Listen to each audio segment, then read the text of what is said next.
বৈষম্য বিরোধী ছাত্র আন্দোলনের ব্যানারকে ব্যবহার করে, প্ল্যাটফর্মকে ব্যবহার করে, পদ পদবীকে ব্যবহার করে কোনো প্রকার চাঁদাবাজি, দুর্নীতি বা কোনো প্রকার অনিয়ম করার ন্যূনতম সুযোগ আমরা দেব না। এই ব্যাপারে আমরা জিরো টলারেন্স নীতি গ্রহণ করছি। আমাদের যারা মাঠ পর্যায়ের তৃণমূলের যে নেতাকর্মীরা রয়েছে, দীর্ঘদিন যাবৎ বৈষম্য বিরোধী ছাত্র আন্দোলন নেতৃত্ব শূন্য ছিল, কিন্তু তথাপি এই মানুষগুলো বৈষম্য বিরোধী ছাত্র আন্দোলনকে ধরে নিয়ে রেখেছেন, এই প্ল্যাটফর্মকে টেনে নিয়ে গিয়েছেন। আমরা তাদেরকে ধন্যবাদ জানাই। বৈষম্য বিরোধী ছাত্র আন্দোলন গঠিত হয়েছে জুলাই গণ অভ্যুত্থানকে নেতৃত্ব দেওয়ার জন্য। তারা জুলাই গণ অভ্যুত্থানকে নেতৃত্ব দিয়েছে। গণ অভ্যুত্থান, বিপ্লব, যে কাঙ্ক্ষিত আমাদের যে অর্জন, সেই অর্জনের পেছনে যে ব্যানারটি শব্দ হয়ে দাঁড়িয়েছিল, যারা নেতৃত্ব দিয়েছে, সেটি বৈষম্য বিরোধী ছাত্র আন্দোলন। বৈষম্য বিরোধী ছাত্র আন্দোলনের আসলে দায়িত্ব অনেক, আমাদের আসলে করার অনেক কিছুই ছিল। জুলাই গণ অভ্যুত্থান থেকে গড়ে ওঠা সারা বাংলাদেশে অসংখ্য নেতাকর্মী অভ্যুত্থানের মধ্য দিয়ে রাজনৈতিক হয়ে উঠেছিল, সেই জনগোষ্ঠীকে সংগঠিত করা এবং জুলাই গণ অভ্যুত্থানকে বাঁচিয়ে রাখার জন্য, জুলাই বিপ্লবকে বাঁচিয়ে রাখার জন্য যে প্রচেষ্টাগুলো, যার মাধ্যমে যে স্থায়ী সমাধান, যে স্থায়ী ভিত্তির উপর দিয়ে জুলাই প্রতিষ্ঠিত হবে, সেই কাজগুলো আমাদের করতে হতো। এই দুটো প্রধান দায়িত্ব আমাদের ছিল।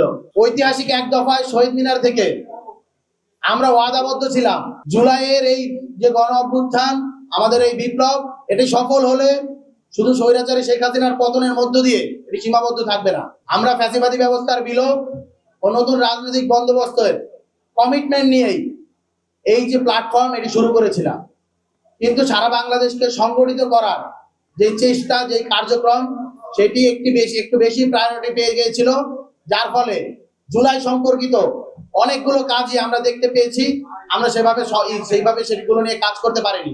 বৈষম্য বিরোধী ছাত্র আন্দোলনের ব্যানারকে ব্যবহার করে, প্ল্যাটফর্মকে ব্যবহার করে, পদ পদবীকে ব্যবহার করে কোনো প্রকার চাঁদাবাজি, দুর্নীতি বা কোনো প্রকার অনিয়ম করার ন্যূনতম সুযোগ আমরা দেব না। এই ব্যাপারে আমরা জিরো টলারেন্স নীতি গ্রহণ করছি।